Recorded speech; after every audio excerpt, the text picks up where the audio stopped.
Live from Arlington, Virginia, this is Transport Topics Newsmakers, the digital interview series that gives you access to candid conversations between industry experts and a veteran reporter. Thanks go to our sponsor, eRoad. Here's your host, Dan Ronan.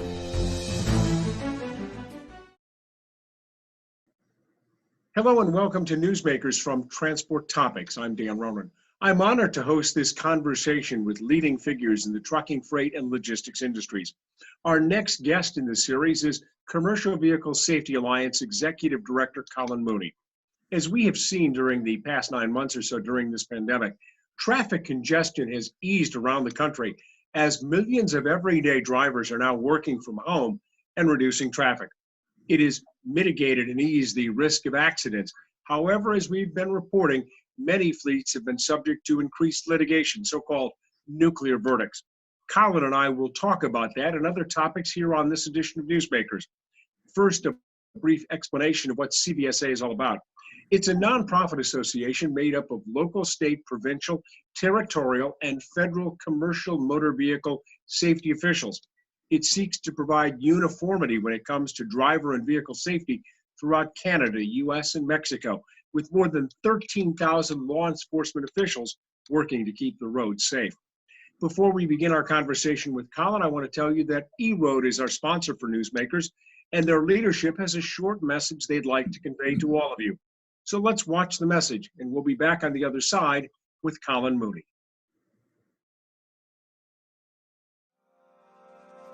Hi, I'm Norm Ellis, President of eRoad North America. I'm thrilled to be able to share with you some of the leading attributes of our platform. First, our reliability is second to none. We have 99.9% uptime. I'd like to give you an example. One of our larger customers with over 5,000 vehicles does over 25,000 transactions a day with eRoad. We've had this customer for 18 months and we've never had a single downtime. Now that's reliability you can count on. Secondly, our accuracy is second to none. The frequency with which we take positions once every 250 meters leads the industry. This allows for very accurate tax reporting and also allows you to understand what your vehicle is doing round the clock when it's on the road. Additionally, I'd like to share about our leading customer support and customer service. We have an outstanding team dedicated to meet your needs.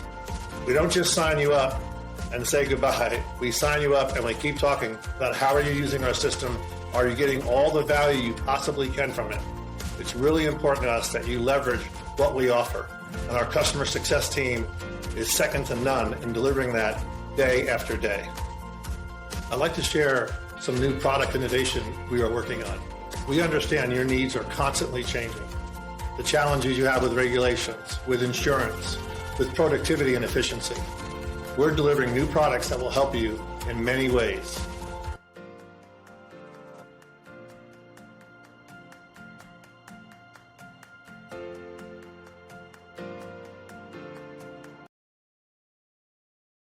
We appreciate eRoad for sponsoring this edition of Newsmakers. First, some information about our guest, Collin Mooney. He has 30 years of experience in transportation, all in truck and bus safety. He started his public service career in Canada with the Saskatchewan Highway Transport Patrol. He joined CVSA in 2003 as the Director of Training and later became the Director of Enforcement. In 2010, he was promoted to Deputy Executive Director, and in 2016, he was appointed to the Alliance's top position, the Executive Director. Collin, welcome to Newsmakers. It's good to have you with us. Good afternoon, Dan. It's always a pleasure to be with you. Collin, how would you assess the state of North America's road safety situation? And as I said, now more than 9 months into the pandemic, where are we at? I would say overall we're doing pretty fairly. We have noticed that there have been a few additional crashes in a number of jurisdictions because of the reduced traffic flow on our nation's highways. So what we found is the crashes that we are encountering, even though they may be reduced in some locations, they are a little bit more severe. And it's largely because of distracted driving and unsafe driving behaviors. Not necessarily because of the driving actions of the commercial vehicle driver, but those operating in and around commercial motor vehicles on our highways. So it's one area that we won't have a clear picture for several months yet until all the crash data has been analyzed. But it is an observation from a handful of our member jurisdictions that crashes are up in some areas, they're down in others, and it's largely due to traffic flow and unsafe driving behavior. Sounds like speed is also an issue. Speeding is definitely an issue. For the times that I do venture out on the highways here locally in the Washington, D.C. area, I have noticed that speeding is definitely up. It has increased, as well as unsafe driving behaviors, the vehicles that are swerving from lane to lane and just jockeying for position. It's something that with all the traffic that we're accustomed to here in the DC metro area, it's alarming, and it's definitely different because usually we're in gridlock. More concrete or asphalt gives people more room to make bad decisions. Yeah, absolutely. But like I said, we won't have a clearer picture until all the crash data is in and it's analyzed. It's going to be several months yet before we'll be able to take a retrospective look back at to see where the data was and what happened. So we should point out to our viewers that even though we are in a pandemic, the law enforcement community continues to work. CVSA continues to do their job. It does have some challenges, though, doesn't it? It definitely does. In the early days of the pandemic, our inspection efforts were definitely reduced as we were trying to understand the pandemic a little bit more and the transmission of the disease. And over the coming days, weeks, months, we've learned a lot and how to protect not only ourselves but the people that we're interacting with at roadside as well. We've had to make adjustments to our roadside inspection process and procedures to limit the engagement between the inspector and the driver. For example, when we stop a driver roadside, whether it's a passenger vehicle or a driver of a truck, there's no need to really roll down the window. You can display your driver's license to the window or your vehicle registration, have an exchange of information, and that driver and enforcement official can be on their way. So there's definitely ways that we can conduct safety, traffic enforcement in a safe and efficient manner without increasing or jeopardizing the safety of others. Collin, I want to spend some time talking about this issue of nuclear verdicts because it is a topic that is getting a lot of attention in the trucking and the bus industry, of course, certainly. Is the reduction in traffic, do you think, something that may be helpful and beneficial when it comes to nuclear verdicts? Maybe less accidents, less liability in terms of exposure by the trucking companies? I think it's a little too early to tell at the moment. The one thing that we have seen an improvement on in the past few years is embracing safety technologies. I think safety technologies is what's really going to assist the trucking industry and enhance transportation safety in the long run. There's everything from collision event recorders, event video recorders, collision avoidance systems, lane departure, roll stability. I think the trucking industry as a whole, once you start to embrace technologies and leverage safety to a whole new level, I think that's what's really going to assist the trucking industry in the long run. This is much like what the airline industry did 20, 25 years ago in the 1990s, when the airline industry went through a terrible time period in terms of accidents. It seemed like there was one bad accident every 8 or 9 months or once a year. And the airline industry embraced technology, and thankfully the skies have never been safer, even not just commercial aviation, but general aviation as well. Yeah, we're starting to see that evolution within truck transportation as well. It's just a matter of not only the OEMs developing new technology, but also the customers and embracing it and leveraging that type of technology.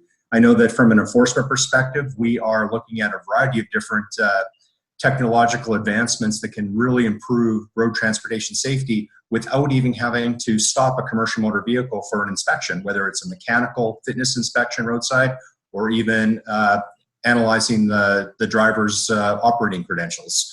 So there is definitely an opportunity within this space to improve safety for all highway and road users. And at the end of the day, it's only going to improve efficiency, it's going to improve the bottom line, and we're all going to be better for it.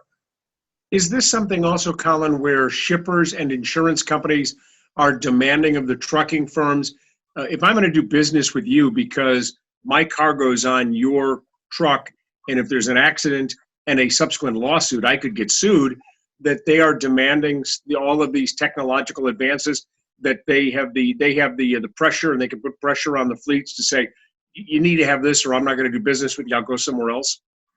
We are starting to see that in a handful of areas, specifically in insurance. Insurance companies are looking for every little angle possible to incentivize the use of technology and to reduce premiums for a motor carrier.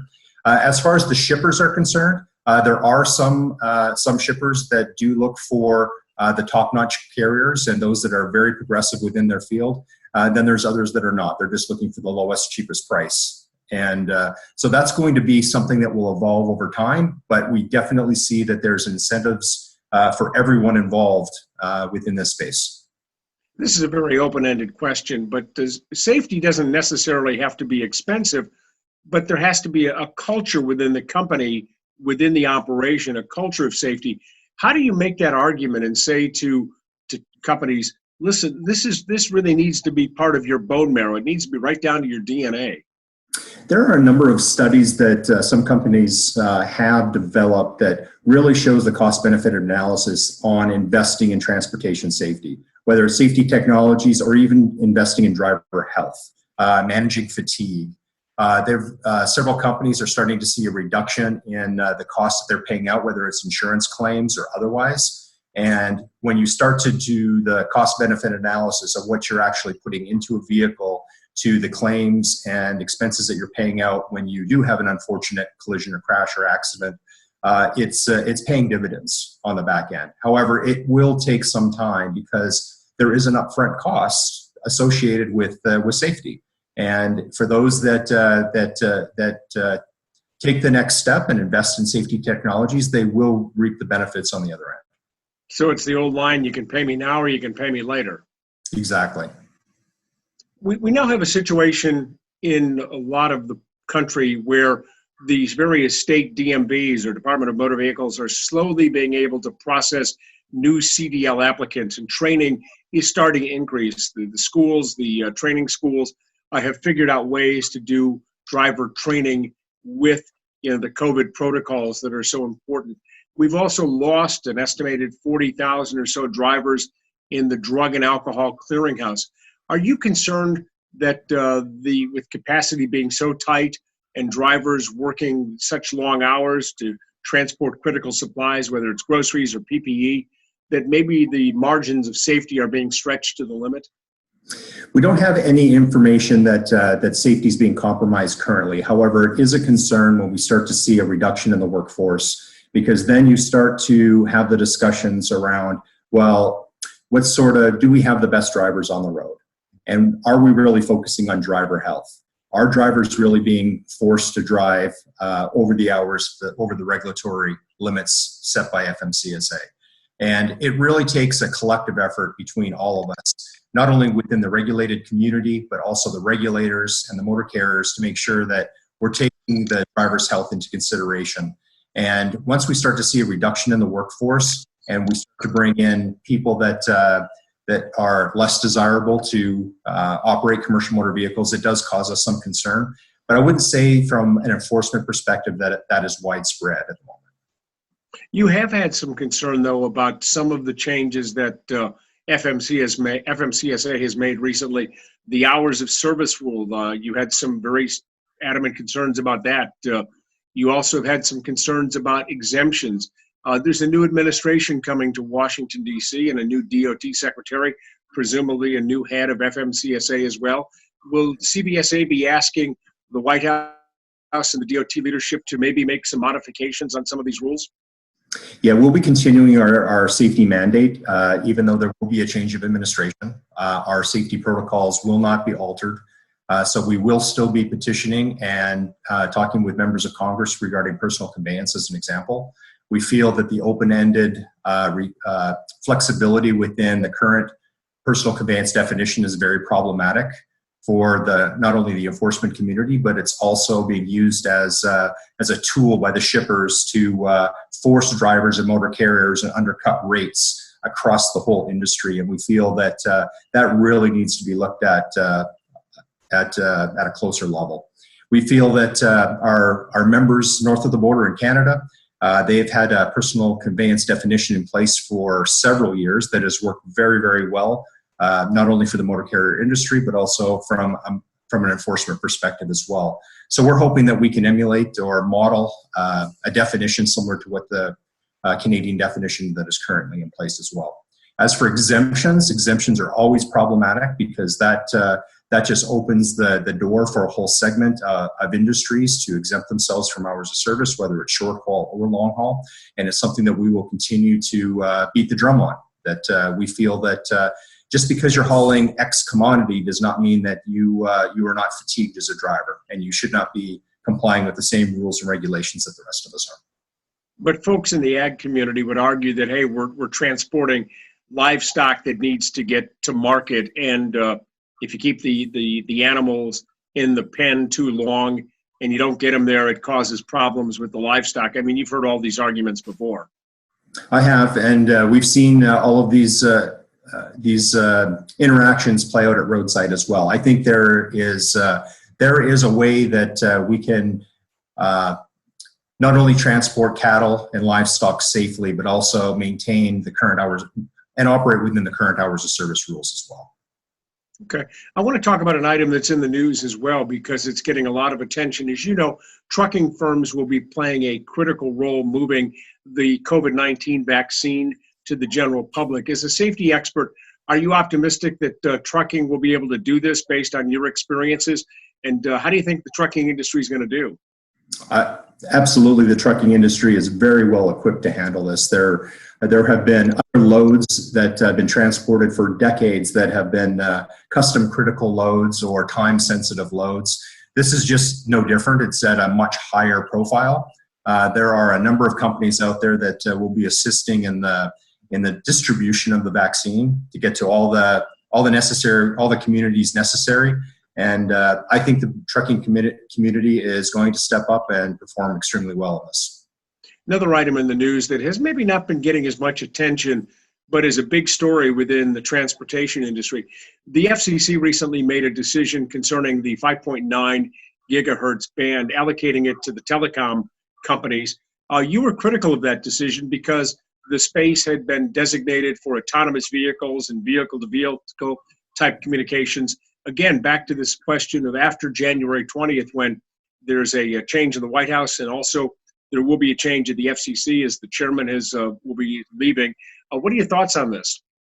Yeah, we're extremely disappointed that the FCC voted to reduce part of the ban to the telecommunications industry. We will be very active with all of our industry stakeholders, ATA included, to make sure that that decision gets overturned. From my understanding, that those operating within the lower bands of the 5.9 gigahertz have 1 year to vacate that space. So that buys us a little bit of time to hopefully make some inroads here in the coming months. We would like to see the whole 5.9 infrastructure maintained for transportation safety practices. We see a lot of things on the horizon that will need that space to leverage in order to make transportation safety as safe as we possibly can. So I like to say the fight is not over, even though the vote has already happened within the FCC. It's an uphill battle because we're fighting the large telecommunication companies. However, we're gonna press on. We're gonna do the best that we can. One more follow-up on that real quickly. The FCC said that the OEMs had 19-20 years to use those frequencies, that bandwidth, and they didn't do it. What's to say that if the OEMs and the technology companies were given another 3 to 5 years to use it, that they would go ahead and get it done? Yeah, it's within this transportation space. Things in some respects, they move very slowly. It's an evolution. But I would say over the past 5 years, 3 specifically, we've seen a number of technologies come to the forefront that we're really trying to see where we could take this within the next 10, 20 years. So it's disappointing that the large telecommunication companies are using that as hey, you had 20 years to make some inroads, where in this space, things there's a lot of moving parts. There's a lot of people that need to buy in. into transportation safety. And now that we have a plan in place that we can see all applications for V to X implications, whether it's vehicle to vehicle, vehicle to pedestrian, vehicle to enforcement, we feel that the timing isn't right for the FCC to make this decision to remove part of the space within the 5.9 spectrum. You're watching Transport Topics Newsmakers, and we're talking with Collin Mooney. He is the Executive Director of CVSA, the Commercial Vehicle Safety Alliance. Collin, I want to get one more question in about the news, and then we're going to talk about some other topics. You've also expressed some concern about the transportation of hemp, which the Department of Agriculture says is legal and is becoming very popular with CBD oil and other type of products. What is CVSA doing when they're asking for some clarification relating to hemp? Well, we're working collectively with all of our member jurisdictions to make sure that we have the right protocols in place when we stop and inspect a vehicle roadside. I realized early on, several months ago, a couple member jurisdictions did seize loads of hemp as contraband traveling in interstate commerce, and those discussions are still ongoing. We're still working through all of the challenges associated with the deregulation of marijuana. So it's going to be a little bit of time yet. Unfortunately, we just have to let the legislative process play out. But we're doing the best we can and working with all of our industry stakeholders and the federal government to make improvements in this area. We've got about 12 minutes left in our conversation. I want to get a couple of other topics in. Back to this issue of nuclear verdicts and safety for trucking companies. How important do you think it is for companies to have a playbook, to have whether it's a document on a thumb drive or in a binder of some sort, with regards to driver training and operations procedures, so that if there is something that happens, they can, go into court and say, we had this is what we did, we followed our rules, we weren't just ad-libbing and making it up. Well, I think that's a good point, Dan, and it's critical because working from either a federal government perspective or a state government, all of us have policies and procedures in place when you're dealing with any segment of the industry. So from an enforcement official's perspective, we have how do you stop a vehicle, where do you stop a vehicle, what do you do when you stop the vehicle. So it's all outlined on, it's all very systematic. So I think having all of that information readily available as a policy procedure in a manual, this is what we do, these are the steps we take, these are the corrective measures that we take. I think all of that plays very well within the motor carrier's favor because it's showing due diligence, that you're doing the best that you can to make sure that your drivers are trained and you put the safest operators out on the highway. Now, and I don't want to drag you into this, but I'm going to ask the question, the plaintiff attorneys do a good job of looking for loopholes and looking for ways to find a small area of an opening and then to use the expression to drive a truck through it. Yeah, and that's just not for the trucking industry. That's the litigation system as a whole. You'll see that across all industries that's the approach because you're looking for a window of opportunity in order to exploit the situation, and it's disappointing. It's disheartening, but the best we can do is make sure we've done our due diligence and have all of our policies and procedures outlined the best we possibly can. We're going to get back to pre-pandemic levels of traffic here before too long. There is a light at the end of the tunnel with the vaccine being rolled out.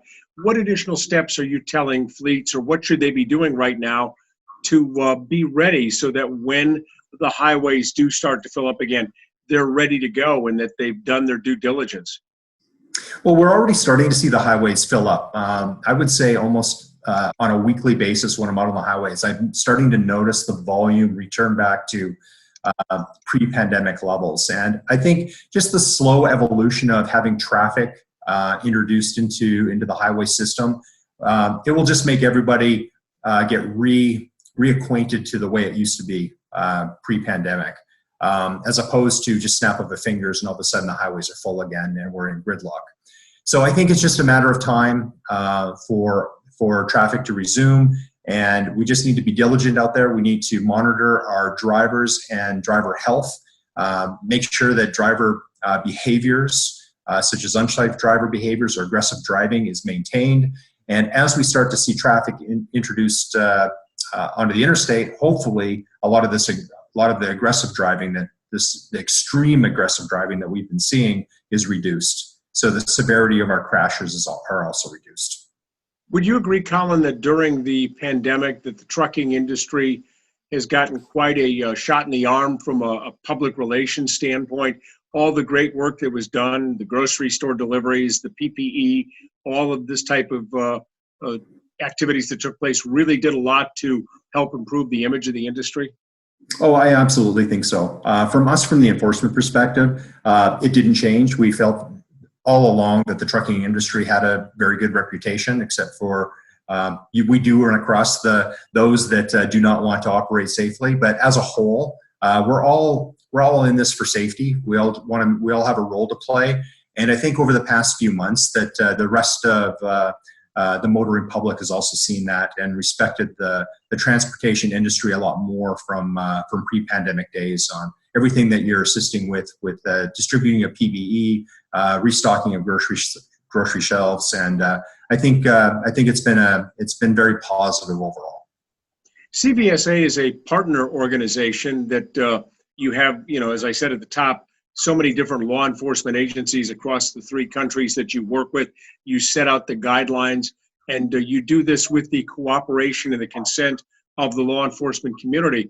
Somehow or another, during the pandemic, you've managed to keep all of your operations going, including the annual inspection events, the International Roadcheck, the Brake Safety Week, and the Operation Air Brake.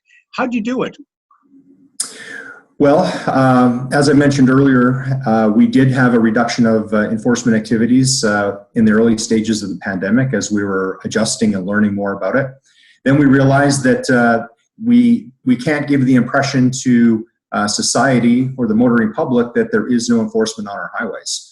So we needed to get back to a regular course of business. We needed to figure out a way that we could stop and inspect not only commercial motor vehicles, but stopping the passenger vehicles, the 4-wheelers that are driving aggressively out on our highways as well. So we had to, at a very early stage, get back to regular operations. Obviously, there was a delay in a number of our enforcement programs, but we recognized that the time was that we needed to demonstrate that enforcement was still out there. We still needed to be playing our role within highway transportation safety. Did you have to take special precautions? I would imagine, as you're saying, you tried to make stuff as contactless as possible with law enforcement. But if you've got to do a brake inspection and you're an officer, you need to get down and look at the brakes. You need to look at the underbelly of the truck. I mean, you still have to physically do these things. Yeah, so during our inspection process, the driver is always in the cab of the vehicle and maintaining the control. So the interaction between the enforcement official and the driver has always been at a distance. We're using the mirrors and in some cases some other communication device to make sure that we can communicate with the driver or a secondary inspector. So there is, for the most part, most of our inspection process is at a distance. Then once we start to incorporate or not only physical distancing, but PPE such as masks and gloves, or even shields or goggles in some cases, it became very easy for us to maintain our commercial vehicle inspection operations. As I mentioned earlier, you could hold the driver's license or vehicle registration up to the window. The inspector could write down all the information without actually physically handling the document. So you had a physical barrier in between both of the individuals. The inspector could go on to complete the roadside inspection or driver inspection, whichever inspection was being conducted at that time. And then once completed, the driver is back on his way. So we felt that there were only a handful of adjustments we really needed to make roadside in order to maintain our inspection processes. Collin, before I came to Transport Topics, I was in the bus industry, the motor coach industry, and that's an industry that's really taken it very, very hard during the pandemic. Have you seen a diminishment in terms of the number of buses that are out there? And reflective of that, does that mean that you're inspecting less buses? Yes and yes. The number of motor coaches on our highways has been dramatically reduced. And from my indication from talking to all of our member jurisdictions, that all of the inspections that we typically conduct at theme parks, sporting events, anywhere where we have large gatherings of people are basically non-existent at the moment. The whole industry is in shatters. It's going to take a little bit of time for that to come back, which is really, it's sad to see, because obviously we want to get the transportation industry and back in motion. We want to get people traveling again, and we want to get the economy going. I want to get in our final thoughts. What would you give in terms of a letter grade to the trucking industry's performance the last 9 months? I mean, overall, when it comes to safety, courteousness, the transportation of the PPE, and just doing its job. If you were Professor Collin and you were grading your classroom, what would you give it? What type of letter grade? From my seat and from my personal experience, I would give the trucking industry an A. And not grading on a curve, a straight A. A straight A. I would say that for the most part, from when I'm out on the highways and I'm watching all of the commercial vehicle traffic in this area, from my personal experience, I'm giving you an A for keeping everything moving over these past few months. Collin, as we wrap up, where can our viewers find out more information about CVSA on the web? We are available at www.cvsa.org. We're also available on Twitter at CVSA and on Facebook at Commercial Vehicle Safety Alliance. Collin, it's been a real pleasure talking to you. Thank you for joining us on Newsmakers. Thank you very much, Dan. It's been a pleasure. In closing, we want to thank our sponsor, eRoad, for making this Transport Topics Newsmaker webcast possible. We appreciate eRoad's fine support. We also thank Collin Mooney for joining us and being so generous with his time to ask questions. As he said, you can find out more about CVSA at cvsa.org, and you can always reach out to me at dronan@ttnews.com or follow me on Twitter at dronantranspo. That's dronantranspo. Again, thank you for watching. Our webcast will be available on demand. Go to ttnews.com for more information. Again, I'm Dan Ronan. Thanks for watching. Thank you for joining us today.